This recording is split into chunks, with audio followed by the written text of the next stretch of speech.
बहुत ही interesting data लेकर हमारे सहयोगी सौमित सरकार हमारे साथ जुड़ने वाले हैं। उनसे समझेंगे कि इस वक्त कैसा रुझान हमें देखने को मिल रहा है एयर अफेयर की अगर बात करें तो। लेकिन कल हमने इंटरग्लोब एविएशन के स्टॉक में कलेक्शन देखा था। आज इस पर एक ज़रा व्यू लेते हैं, क्योंकि कहीं ना कहीं एयर स्पेस में थोड़ी सी ना चुनौतियां बढ़ रही हैं, कंपटीशन बढ़ रहा है, और इस सिनेरियो में हमेशा फायदा होता है ग्राहक का। जब भी कंपटीशन बढ़ता है, कस्टमर इज द किंग, वहां पर उसकी बल्ले बल्ले हो जाती है। सौमित हमारे साथ अब जुड़ गए हैं। सौमित बताइए, अभी हवाई किराए को लेकर किस तरह का रुझान चल रहा है? क्या एयरफेयर सस्ते हुए हैं, या अगर गर्मियों के सीजन में जिसको ट्रैवल प्लान करना हो, क्योंकि मार्च तो शुरू ही हो गया है, आज 10 मार्च हो गया, किस तरह से प्लानिंग करनी चाहिए आपके हिसाब से? तो हमने कल एयरफेयर्स के रूट चेक किए थे और दो सेक्टर के लिए हमने चेक किए थे, 7 डे फॉरवर्ड और 20 डे फॉरवर्ड, और हमने टॉप 20 रूट्स जो है इंडिया में उसके फेयर्स चेक किए थे। तो हमने क्या ऑब्जर्व किया, इससे हमें ये पता चल रहा है कि जो 7 डे फॉरवर्ड है, जो कि शॉर्ट टर्म टिकट प्राइसिंग होती है, टिकट बुकिंग की जाती है, उसके फेयर्स अगर आप देखेंगे तो उसमें हमें एक गिरावट देखने को मिली है। जो टॉप 20 रूट्स हमने देखे थे उसमें से 11 रूट्स में 20% से ज़्यादा का फॉल देखने मिला है। और अगर 2 मंथ फॉरवर्ड की रेट्स की अगर हम बात करें तो उसमें थोड़े बहुत मिक्स ट्रेंड्स दिख रहे हैं। 20 में से 8 रूट्स के प्राइसेस गिरे हैं, और 12 रूट्स के प्राइसेस अगर हम देखें तो उसमें हमें ग्रोथ देखने को मिली है प्राइसेस में।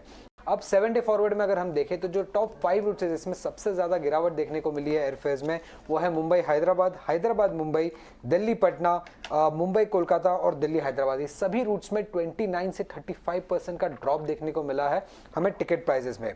अब ये क्यों हुआ है? क्योंकि अगर हम देखेंगे तो थोड़ा बहुत जो लोअर फ्यूल प्राइसेस का बेनिफिट था शायद एयरलाइन कंपनीज ने पास ऑन किया है कंज्यूमर्स को। उसी के साथ अगर आप देखेंगे तो Q4 जो है, जो कि अभी का करंट क्वार्टर है, वो यूजुअली लीन पीरियड रहता है किसी भी एयरलाइन कंपनीज के लिए, तो शायद उन्होंने एयरफेयर्स को ड्रॉप किया रहेगा एयर ट्रैफिक को बूस्ट करने के लिए। अब 2 मंथ फॉरवर्ड की अगर हम बात करें तो वहां पे जो रूट्स है जिसमें फेयर्स कम हुए हैं वो है पटना दिल्ली, मुंबई हैदराबाद, दिल्ली चेन्नई, दिल्ली पटना और चेन्नई दिल्ली। ये सब रूट्स में अराउंड 11 to 19% की गिरावट देखने को मिली है।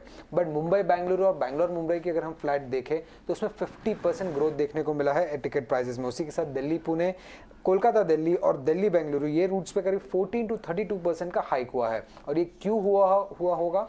क्योंकि जो Q1 का पीरियड है, जबकि जो 2 महीने बाद आता है, वो एक पीक पीरियड रहता है हॉलिडे सीजन का, और तभी एयर ट्रैफिक काफ़ी ज़्यादा रहता है, क्योंकि वो हॉलिडे पीरियड है, लोग ज़्यादा ट्रैवल करते हैं, तो ज़्यादा डिमांड होती है उस समय। और इसी कारण शायद एयरलाइन कंपनीज ने 2 मंथ फॉरवर्ड की जो रेट्स है उसको बढ़ा दी है पहले से। तो छुट्टियां महंगी पड़ेंगी सौमित शायद। वैसे आप कहीं जा रहे हैं? क्योंकि आपके पास 2 ही विकल्प हैं, या तो हैदराबाद जा सकते हैं, फिर कलकत्ता जा सकते हैं। सबसे सस्ती तो वही है, देखते हैं। ठीक है, ठीक है। तो एयरफेयर को लेकर बहुत ही इंटरेस्टिंग ये डेटा सौमित ने कलेक्ट किया, बहुत स्टडी किया और इकट्ठा करके आपके लिए लेके आए, ताकि आपका काम आसान हो जाए अगर आप छुट्टियों की प्लानिंग करने जा रहे हैं तो। एविएशन